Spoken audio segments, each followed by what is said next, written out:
Well, the Outlaws got together first of all back when Sam Kinison was there and was kicked out of the club and then broke Steve Moore's leg. Now, what was he kicked out for? Well, he was kicked out for doing material that offended Steve Moore and I believe Fred Greenlee's sensibilities, who were at that time managers of the club.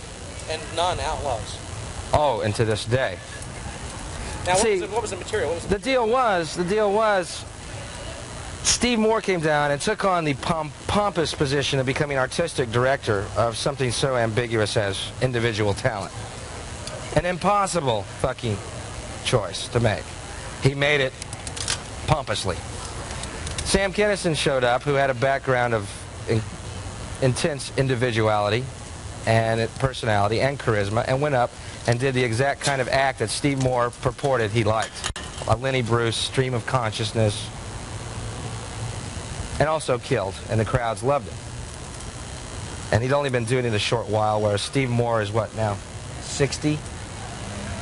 He's about 60 and had been doing it since he was 10. And he crammed that into a shorter amount of time. Yeah. So there was some artistic differences. Jealousy, I would say. And they found ways to try and thwart Sam's talent. For instance, they told him on weekends you cannot do improvisational comedy. And which went against the theory of the club, the Comedy Workshop, which is a place you work on comedy. But also Sam was doing improvisational comedy and killing while doing it. So what could possibly be the complaint? So what Sam did when they said, well, either you do a set act on weekends or you don't work weekends, Sam went up and scratched his name off all the weekends. It shows you what kind of attitude he had. Fuck it, I'll do what I want. That bothered them even more. So they found ways to try and cut out pieces of Sam's act during the week, such as Baby Jesus and Nigger Dog. Is this one piece? Or? Yeah, it was one piece. Yeah, the Baby Jesus and Nigger Dog, Pancho Villa and what? Pancho and Don Quixote, a team. Chasing the windmills of illusion and destroying them. Pancho Villa and Don Quixote were a team? Don Quixote and Pancho. Sancho Sanchez. I want to save that. I want to save this. So they said... They didn't like the bit. Steve didn't like the bit. Exactly. What was Wilkes doing there? He was sleeping in Sam's closet with Carl LaBoue. So how did they stop him? They had bunk shoe boxes. So how did they stop Sam from doing any piece of material? Oh, they didn't. They had to kick him out. That's what happened. Yeah. They? Who's they? Moore and Greenlee? Well, they had not only just Moore, an artistic director, they had a artistic committee. Some comics they picked, hand-picked. Who was on that? Oh, Bill Silva would be a perfect example. Bob Rogers. That's the vote we always sway by going, no, Bob, here's a drink. We're going this way. You guys are always right. You know, hell, I don't know nothing.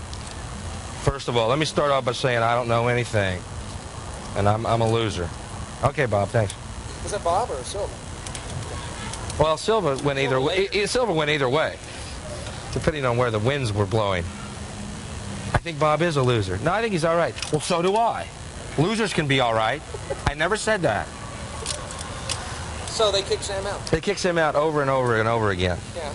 And finally to reach the point where Sam went across the street and crucified himself on a stop-and-go sign with diapers and a crucifix and ketchup for blood.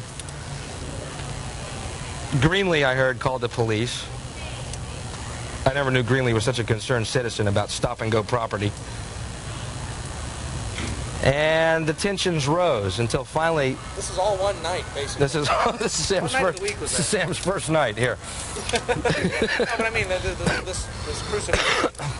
I don't remember what night. Okay. But this was the night he and Moore had a squabble. And he broke Moore's leg or something? No, this is later. This is when he went back, he broke a bar stool, got kicked out for 2 weeks. Something else happened, they kicked him out forever. Forever? Forever. He's been back there, though. And Sam, yeah, he has been back. And Sam did not take that well and went up and broke Moore's leg. So that pretty much cemented the forever, at least for now. It became, well, until Moore's leg heals, you're out of here. So it was later that night or another night when he did the... It was another night. Another night, okay. So the police came. Sam was on a cross. makeshift cross in a stop-and-go. And he testified, a living testimony, that the club was trying to, members of the club were trying to thwart creativity. There was a crowd forming? Big crowd. Did he do the aforementioned bit for them? No, you really needed a mic for that. It was a big crowd and traffic was going by and cops' lights, and so he got kicked out forever, and that's when the Outlaws basically was formed, when he decided to do a show called Comics on the Lam with Epi, Riley, myself, Carl LaBoue, and Wilkes somehow. And Wilkes wasn't even there, but he was on the show. So that was the first really germ of the idea. Now, where was this performed? It's performed in a few places, but the main one was at the Tower Theater, where we were going to try to raise money to move to L.A. So we're going to do a final show before L.A. type of deal. And that show drew 90 people. So you raised enough money to move to Seguin. Seguin, yeah. So that was pretty much it for that first wave of Outlaw? That was it. Then it came up again when? When was the term used again? I believe that came up again when Wilkes broke Moore's leg. They were both trying to pick up the same blonde. A squabble started.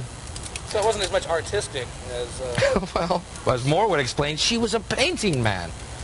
She was a fucking Blake poem. So who moved to L.A.? She had one tooth and a tattoo on the tooth.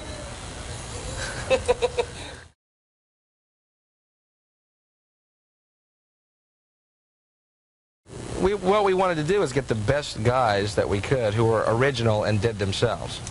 That was the basic theme of the Outlaw premise. What was Wilkes doing? And that show was really a good show, don't you think? Yeah. You're still proud of it today. Oh, yeah, it was a great show. Everything we did had that quality to it.